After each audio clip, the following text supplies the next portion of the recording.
ধরেন কিছুদিন আগে জামাতের আমির একটা প্রোগ্রাম করেছিলেন, প্রোগ্রামের গেটআপ টেটআপ দেখে আমার কাছে মনে হচ্ছিল খুবই ভালো এবং স্মার্ট একটা প্রোগ্রাম করছিলেন তারা। প্রোগ্রামে উনি বলছিলেন যে এই সামনে বিয়ে করো নাই, কারা কারা হাত তুলো।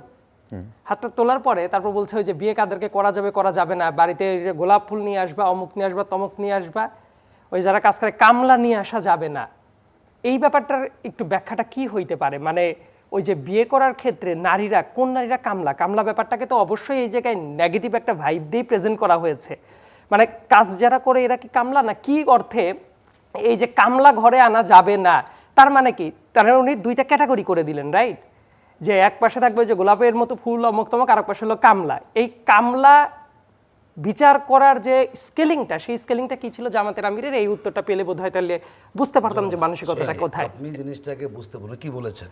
হ্যাঁ, উনি এটাই একজন বলেছেন। নারীকে আপনি নিয়ে আসবেন, তাকে আপনি সম্মান দিয়ে মর্যাদা দিবেন, তাকে আপনি ঘরে রাজরানী আপনি বানাবেন। জি, তাকে শুধু এনে আপনি তাকে ওটা উনি বোঝান নাই, যেটা আমাদের গ্রামগঞ্জে হয় না, যে বউ নিয়ে আসলাম তাহলে কাজ করাও সেখানে, মানে সে আপনার সম্মান পাবে, সে আপনার থেকে ভালোবাসা পাবে, সে আপনার রাজরানী হবে। তিনি বুঝেছেন সেটা, যে তুমি তার সাথে এভাবে তুমি আচরণটা করবা।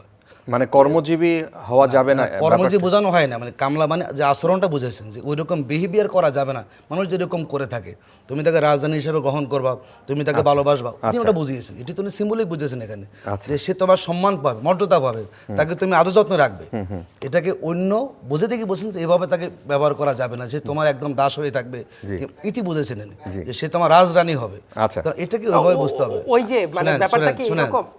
জামাতের আমির কথা আমি শুনেছি, স্পষ্ট বক্তব্য দিয়েছে যে একজন নারী তুমি তোমার ঘরে নিয়ে আসবা, সে তার বাবার বন্ধন থেকে তোমার কাছে আসে, তাকে তুমি সম্মান করবা, অধিকার মর্যাদা দেবো, এটা বুঝে নিচ্ছে সেখানে।